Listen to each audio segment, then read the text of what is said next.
आप मेरे साथ अपनी आँख बंद करिए और एक चीज़ सोचिए, इस्लाम का सिंबल आपके सामने क्या आया? एग्जैक्टली आपके सामने एक क्रिसेंट मून आया होगा कुछ इस तरह से। खैर ये छोड़िए, Kazakhstan, Azerbaijan, Malaysia, Pakistan, Mauritania, Uzbekistan, Turkmenistan, इन सारी चीज़ से पता है आपको कॉमन क्या है? ये सारी इस्लामिक कंट्रीज़ हैं। लेकिन इसके अलावा एक चीज़ और है जो इन सारी चीज़ में कॉमन है, वो है इनके झंडे के अंदर मौजूद क्रिसेंट मून यानी चाँद और सितारा। इनफैक्ट अगर आप मस्जिदों पर देखेंगे, मदरसों पर देखेंगे, इस्लामिक किताबों पर देखेंगे, इवन आप अगर गूगल पर भी इस्लामिक सिंबल को सर्च करेंगे तो आपको एक चीज़ देखने को मिलेगी, ये क्रिसेंट मून यानी चाँद और सितारा। बट व्हाट इफ़ आई से कि ये चाँद और सितारा इस्लामिक सिंबल नहीं है, और इवन इस्लामिक प्रॉफिट मोहम्मद सल्लल्लाहु अलैहि वसल्लम ने ना इसको कभी यूज़ किया, ना अपने झंडे में यूज़ किया, ना उनके कंपेनियन, उनके सहाबा और उनके कैलिफ ने कभी अपने झंडे या अपने सिंबल की तरह यूज़ किया। इवन इस्लामिक प्रॉफिट का तो झंडा सफ़ेद और काला हुआ करता था। सो सवाल ये है कि क्रिसेंट मून आया कहाँ से, और ये इस्लाम से इतना ज़्यादा अटैच कैसे हुआ, और ये कैसे धीरे धीरे चल के इस्लाम का सिंबल बना। Hello curious, this is Mohammad Usman Ali, और आज हम जानेंगे अपनी इस वीडियो में कि क्रिसेंट मून इस्लाम का सिंबल कैसे बना, इसका क्या लिंक ऑटोमन एम्पायर के साथ है, क्या मुगलों के साथ है, एंड क्या यूरोपियंस के साथ है।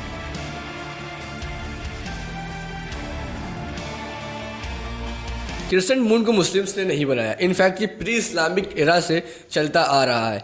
कॉन्फिडेंटली ये नहीं कहा जा सकता है कि क्रिसेंट मून को फर्स्ट टाइम किसने डिस्कवर किया, ना इसका कोई डॉक्यूमेंट है। बट हाँ, एंशिएंट टाइम में सेंट्रल एशिया, सर्बिया के आसपास इसको यूज़ किया जाता था। एंशिएंट टाइम में सेंट्रल एशिया और सर्बिया के लोग इसको चांद की देवी, आसमानों के देवता और सूरज के देवता की पूजा करने के लिए एज अ सिंबल यूज़ करते थे।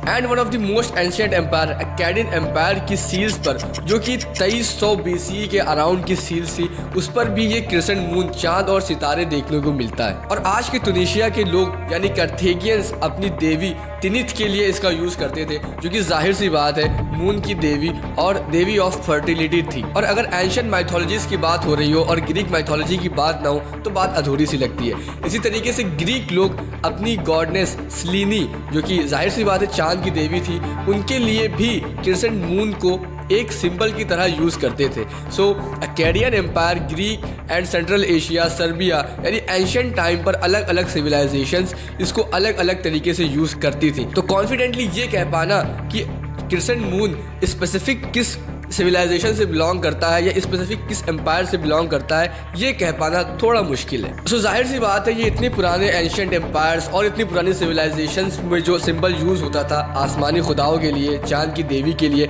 इसका इस्लाम से, आज के इस्लाम से कोई लेना देना नहीं है। अनटिल कॉन्स्टेंटिनोपल, जो कि बेजेंटाइन एम्पायर की कैपिटल हुआ करता था, उस ज़माने में कॉन्स्टेंटिनोपल के शहर को एज अ सिंबल एक चीज़ दी गई जो थी none other than crescent moon. और बेजेंटाइन एम्पायर ने कॉन्स्टेंटिनोपल शहर के लिए जो सिंबल को इस्तेमाल किया वो था क्रिसेंट मून।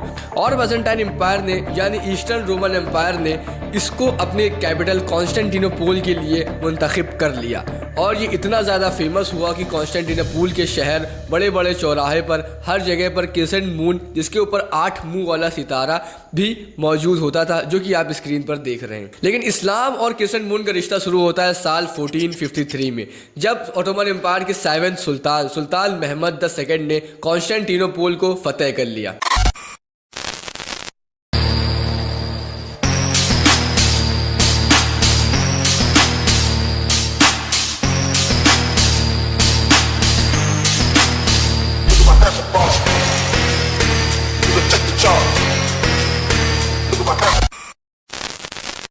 सुल्तान महमद II ने कॉन्स्टेंटिनोपल को फतेह किया, सारी चीज़ें एक्वायर कर ली। एक समय पर Roman empire, eastern Roman empire, Byzantine empire का ये इंपॉर्टेंट शहर कॉन्स्टेंटिनोपल क्रिश्चियन एम्पायर की कैपिटल हुआ करती थी। लेकिन जब सुल्तान महमद II ने इसको फतेह कर लिया तो इसको ऑटोमन एम्पायर की कैपिटल बना दिया गया, और सुल्तान महमद II ने ही कॉन्स्टेंटिनोपल का नाम बदलकर इस्तांबुल रखा, जो कि आगे चल के इस्तांबुल हुआ, यानी आज का इस्तांबुल तब का कॉन्स्टेंटिनोपल। सुल्तान महमद II ने कॉन्स्टेंटिनोपल में सारी चीज़ें बदली, बट जो क्रिसेंट मून कॉन्स्टेंटिनोपल की शहर में एज अ सिंबल यूज़ किया जाता था, उनको वो चीज़ अच्छी लगी और उसको प्रिजर्व कर लिया।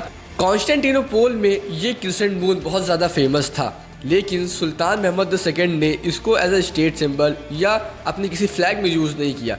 बावजूद इसकी मकबूलियत, इसकी पॉपुलैरिटी इतनी ज़्यादा थी कि कॉन्स्टेंटिनोपल के लोगों ने अपने रेगुलर बेसिस में इसको यूज़ करना चालू किया। अनटिल सुल्तान महमद II के बाद ऑटोमन एम्पायर को अपना 8वां सुल्तान मिला, जिनका नाम था सुल्तान मुस्तफ़ा III, और इनके ज़माने में इस क्रिसेंट मून को बहुत ज़्यादा पॉपुलैरिटी मिली और इवन इन्होंने इसको स्टेट सिंबल की तरीके से यूज़ करना शुरू कर दिया। बट याद रहे, उस ज़माने में शिप्स पर अलग झंडा होता था, स्टेट का अलग झंडा होता था, आर्मी में भी कई झंडे हुआ करते थे। उन्हीं में से एक सुल्तान मुस्तफ़ा III ने इसको क्रिसेंट मून को एक सिंबल की तरीके से रखना शुरू कर दिया। एंड उसके बाद सुल्तान अब्दुल हमीद I, जो कि 9 सुल्तान थे ऑटोमन एम्पायर के, उन तक आते आते ये एक वेल इस्टेब्लिश्ड सिंबल की तरीके से पूरे ऑटोमन एम्पायर में माना जाने लगा और इसको ऑटोमन एम्पायर ऑफिशियली कई जगहों पर यूज़ करने लग गई। Until Sultan Salim III, Sultan Abdul Hamid I के बाद सुल्तान सलीम III को तख्त मिला और उनके ज़माने में इस क्रिसेंट मून को लेकर के एक बहुत बड़ी चीज़ हुई। उन्होंने शिप्स पर जो झंडा लगता था, लाल कलर का झंडा लगता था, उस पर इन्होंने क्रिसेंट मून को यूज़ करना शुरू कर दिया। यानी अब ऑटोमन एम्पायर की शिप्स पर क्रिसेंट मून के साथ लाल झंडा, यानी कहीं ना कहीं जो आज मौजूदा तुर्की का झंडा हुआ करता है, उस ज़माने में कुछ इस शक्ल का ही झंडा शिप्स पर यूज़ करना शुरू कर दी। 19वीं सेंचुरी तक आते आते क्रिसेंट मून को शिप्स पर यूज़ किया जाता था और जगहों पर भी यूज़ किया जाता था वक्फे पर। बट 19वीं सेंचुरी में सारी चीज़ें तब चेंज हुई जब ऑटोमन एम्पायर ने अपने ऑफिशियल फ्लैग को रेड कर दिया और क्रिसेंट मून के साथ सितारा कर दिया। आज का जो तुर्की का फ्लैग है ये इसी 19वीं सेंचुरी के फ्लैग से इंस्पायर है और ऑटोमन एम्पायर इस वक्त तक सुपर पावर बन चुका था। इस वजह से यूरोपियंस जब ऑटोमन एम्पायर को अपने डॉक्यूमेंट्स में लिखते थे तो वो ऑटोमन एम्पायर का जो सिंबल यूज़ करते थे वो यही क्रिसेंट मून यूज़ करते थे। इस तरीके से ऑटोमन एम्पायर का सिंबल जो कि सुपर पावर हुआ करता था, यूरोप में एक क्रिसेंट मून की तरीके से उनके डॉक्यूमेंट्स और उनकी चीज़ों पर यूज़ होने लगा। और ऑटोमन एम्पायर उस ज़माने में सुपर पावर हुआ करता था और जो ऑटोमन एम्पायर का सुल्तान होता था वो इस्लामिक खलीफा भी होता था। इसी इन्फ्लुएंस की वजह से यूरोप में इस्लामिक खलीफा जो उस ज़माने में ऑटोमन एम्पायर के हुआ करते थे उसको क्रिसेंट मून से सिंबलाइज करने लगा और धीरे धीरे पूरे अनातोलिया में, यानी जहां आज का तुर्की है, उस पूरी जगह पर चीज़ों को as a symbol crescent moon की तरीके से ही रखा जाने लगा। और अगर बात करते हैं इंडियन सब कॉन्टिनेंट की, तो इंडियन सब कॉन्टिनेंट में one of the most powerful empire Mughal empire ने इसको बहुत कसरत से यूज़ करा और मुगल एम्पायर भी कहीं ना कहीं ऑटोमन एम्पायर से इन्फ्लुएंस था। इस वजह से ऑटोमन एम्पायर के इतने पावरफुल सिंबल को मुगल एम्पायर्स ने अपनी अलग अलग चीज़ों पर यूज़ करना शुरू कर दिया। जैसे आप ये पेंटिंग देखिए जो बादशाह नामा से ली गई है, जो ये किताब बादशाह नामा मुगल शहंशाह शाहजहाँ के ऊपर लिखी गई है और इसके राइटर हैं अब्दुल हमीद लाहौरी। इस पेंटिंग में आप साफ देख सकते हैं कि मुगल शहंशाह शाहजहाँ की शील्ड पर क्रिसेंट मून को यूज़ किया गया है। आप ये दूसरी तस्वीर देखिए, ये तस्वीर भी बादशाह नामा की है जिसमें एक मुगल शहंशाह औरंगजेब एक पागल हाथी पर कंट्रोल करने की कोशिश कर रहे हैं और उसके साइड में एक सिपाही खड़ा हुआ है जो कि घुड़सवार है और उसकी शील्ड पर क्रिसेंट मून को यूज किया गया है। सो इन शॉर्ट ऑटोमन एम्पायर के इतने ग्रेट इन्फ्लुएंस की वजह से और ऑटोमन एम्पायर को इतने ज़्यादा लंबे अरसे तक सुपर पावर होने की वजह से, जो कि मुसलमानों का एक चेहरा बन चुके थे, उनका इतना पावरफुल सिंबल ही धीरे धीरे चल के यूरोप में ऑटोमन एम्पायर का सिंबल की तरीके से देखा जाने लगा, जिसके बाद मुगलों ने भी इसको अपने आर्ट एंड क्राफ्ट में अपने सिंबल की तरीके से यूज़ करा। इसके अलावा भी ऑटोमन एम्पायर, मुगल एम्पायर के अलावा कई पावरफुल एम्पायर्स ने क्रिसेंट मून को अपना इस्लामिक सिंबल की तरीके से यूज करा है और ऑटोमन एम्पायर की वजह से इसको central Asia, Europe and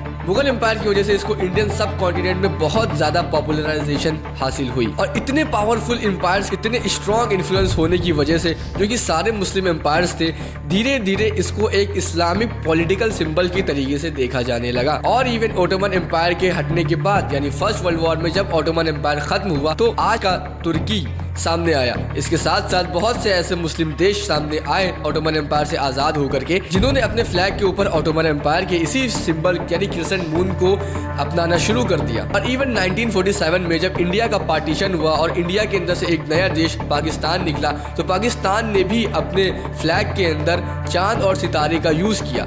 in सारे फैक्ट्स और इन सारे पावरफुल एम्पायर्स और सारे इनकलाब, सारे रेवोल्यूशंस की वजह से यहाँ हर जगह इस्लामिक सिंबल की तरीके से क्रिसेंट मून को रखा जाने लगा। धीरे धीरे लोगों को ऐसा लगने लगा कि क्रिसेंट मून यानी चांद और सितारा कुछ नहीं है, बल्कि सिर्फ और सिर्फ एक ऑथराइज इस्लामिक सिंबल है। तो ये छोटी सी स्टोरी थी क्रिसेंट मून की कि कैसे ये इस्लाम का सिंबल ना होने के बावजूद भी इस्लाम का सिंबल बन गया।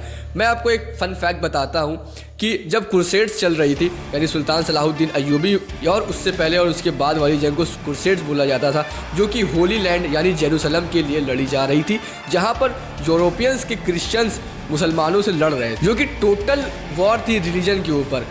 इस क्रूसेड्स में जो क्रूसेडर्स की जो मेन फौज थी, जिसको नाइट्स बोला जाता है, उनके सिक्कों पर ये क्रिसेंट मून यूज़ किया जाता था। दोस्तों, ये सिर्फ हिस्ट्री की आयरनी ही है कि किसी ज़माने में जो क्रिसेंट मून मुसलमानों के खिलाफ एक जंग में यूज़ हुआ, उनके सिक्के पर यूज़ हुआ, आज ये इस्लाम का नॉन सेपरेटेबल पार्ट बन चुका है। लेकिन क्रिसेंट मून के साथ एक कंट्रोवर्सी हमेशा रहती है कि इस्लाम के बड़े बड़े आलिम हमेशा ये कहते हैं कि क्रिसेंट मून इस्लाम का सिंबल नहीं है और इसको नहीं यूज़ करना चाहिए इस्लामिक किताबों पर या और भी चीज़ों पर इस्लाम को रिप्रेजेंट करने के लिए, जो कि सही भी है, बिकॉज इस्लामिक प्रॉफिट के कंपेनियंस ने इसको नहीं यूज़ करा है। तो ये थी हमारी एक वीडियो क्रिसेंट मून के ऊपर, जो कि हमारी सीरीज़ ओरिजिन का एक पहला एपिसोड था। अगर आपको अच्छा लगा हो तो चैनल को सब्सक्राइब कर लीजिएगा। इसी तरीके से हम और वीडियो लाएंगे जहाँ पर अलग अलग चीज़ों को, लैंग्वेजेस को बताएंगे कि वो कहाँ से ओरिजिन हुई, कहाँ से शुरू हुई। So subscribe.